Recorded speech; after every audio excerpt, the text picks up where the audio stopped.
Of course, you know, the Germans had their own brands of US made goods, particularly Coca Cola was still sold in Germany during the war as much as it was in the United States.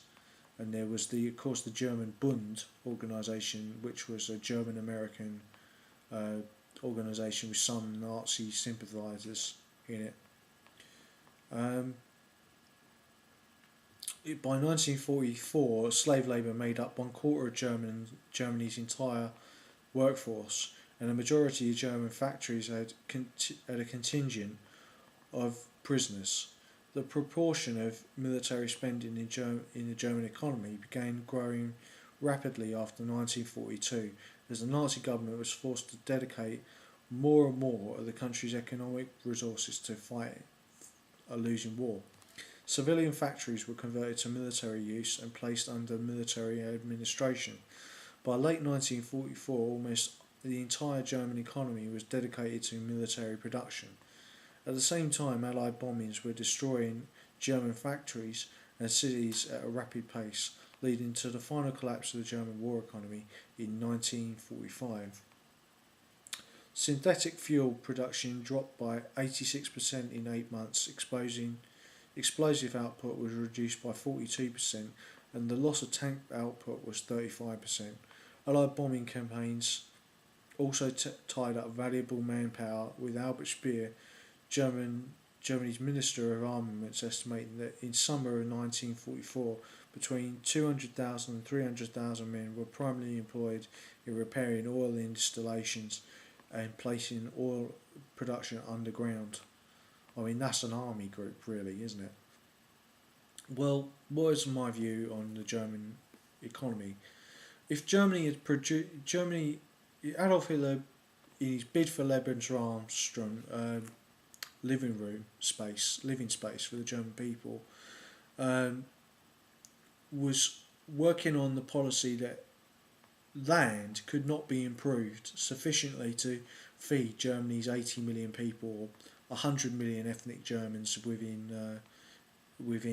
Germany. Now, not all these people were all these people who were German were Germanic. They were Nordic, and it was about internal Nordic colonisation of Germany that Hitler was primarily concerned with in terms of his racial belief system.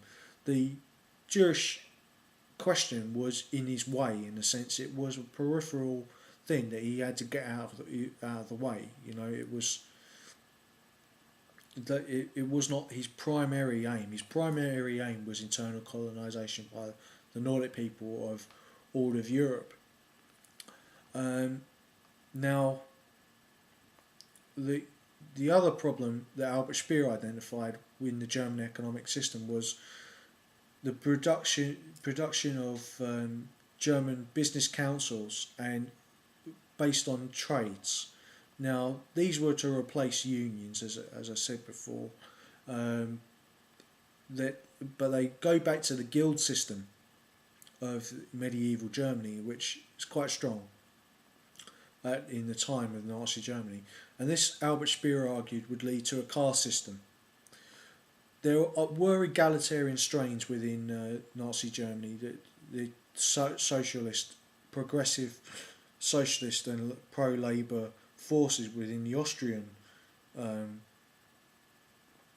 school of National Socialism. That is not to confuse it with the Austrian school of economics of F.A.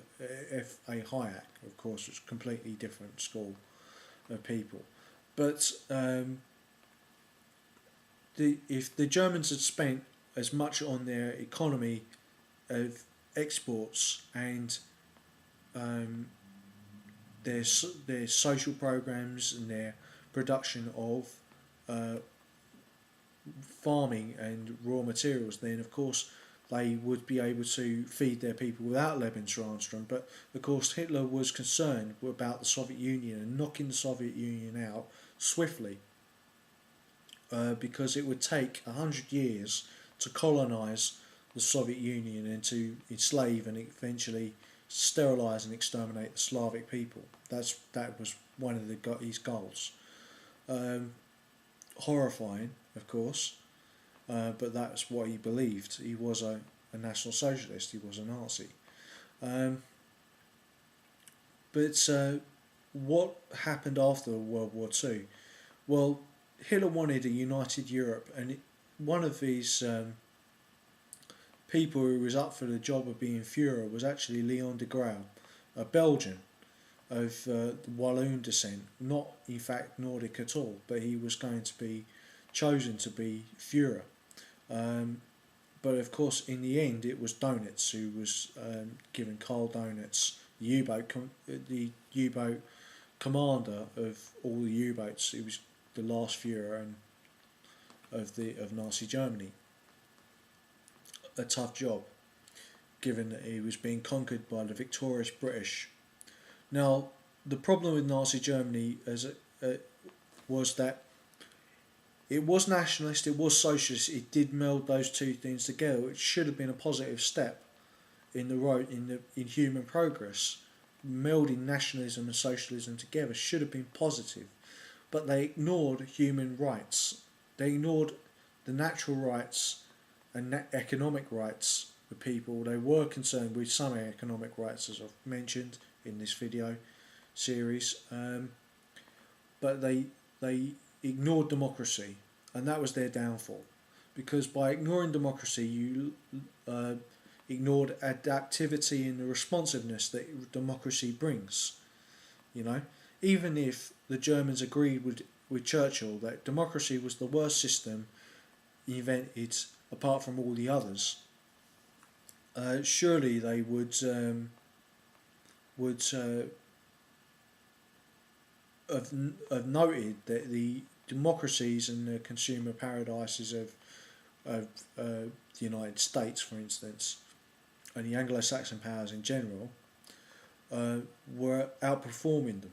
You know, so it was not the efficiency myth that the Nazi Germany was the most efficient nation was not borne out. They were fighting the entire world since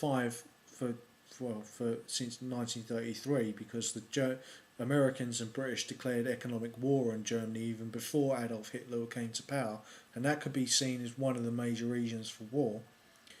If Adolf Hitler had not come to power, then perhaps somebody else would have fought in a different way, and the Germans may have even had a victory. But they perhaps would not have left such a lasting legacy of both horror and fascination. We are fascinated by Nazi Germany because it was horrific, but because also it was a great power. There's no questioning its power, you know, and Hitler was obsessed by power. If Britain and America had become allies of Nazi Germany, then he would have been regarded much as Joseph Stalin is being regarded, and perhaps even the Holocaust may have not even come to public attention. Or perhaps there would have been in Israel earlier on. All these are ifs and buts.